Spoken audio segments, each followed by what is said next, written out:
गंगा दशहरा व्रत कथा। एक बार की बात है, महाराज सगर ने व्यापक यज्ञ किया। उस यज्ञ की रक्षा का भार उनके पुत्र अंशुमान ने संभाला।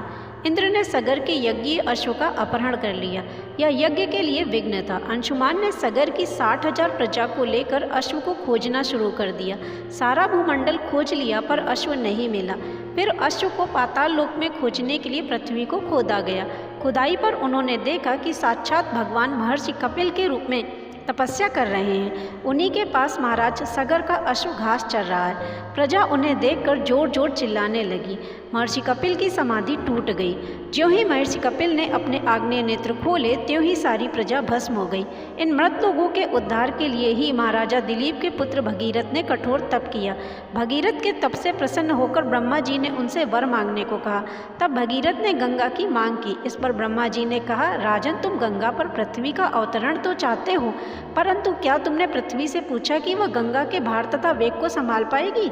मेरा विचार है कि गंगा के वेग को संभालने की शक्ति केवल भगवान शंकर में है। इसलिए उचित यह होगा कि गंगा का भार एवं वेग संभालने के लिए भगवान शिव का अनुग्रह प्राप्त कर लिया जाए। महाराज भगीरथ ने वैसा ही किया। उनकी कठोर तपस्या से प्रसन्न होकर ब्रह्मा जी ने गंगा की धारा को अपने कमंडल से छोड़ा। तब शिव जी ने गंगा की धारा को अपनी जटाओं में समेटकर जटाएं बांध ली। इसका परिणाम यह हुआ कि गंगा को जटाओं से बाहर निकलने का पथ नहीं मिल सका। अब महाराज भगीरथ को और भी अधिक चिंता हुई। उन्होंने एक बार फिर शिव जी की घोर तपस्या की। तब कहीं जाकर शिव जी ने गंगा की धारा को मुक्त करने का वरदान दिया।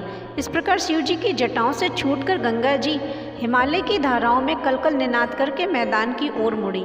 इस प्रकार भागीरथ पृथ्वी पर गंगा का वरण करके बड़े भाग्यशाली हुए। उन्होंने जनमानस को अपने पुण्य से उपकृत कर दिया। युगों युगों तक बहने वाली गंगा की धारा महाराज भगीरथ की कष्टमयी साधना की गाथा कहती है। गंगा प्राणी मात्र को जीवन दान ही नहीं देती, बल्कि मुक्ति भी देती है। इसी कारण केवल भारत में ही नहीं बल्कि विदेशों में भी गंगा की महिमा गाई जाती है। जय गंगा मैया की। आप सभी को मेरी ओर से गंगा दशहरा की बहुत बहुत शुभकामनाएं।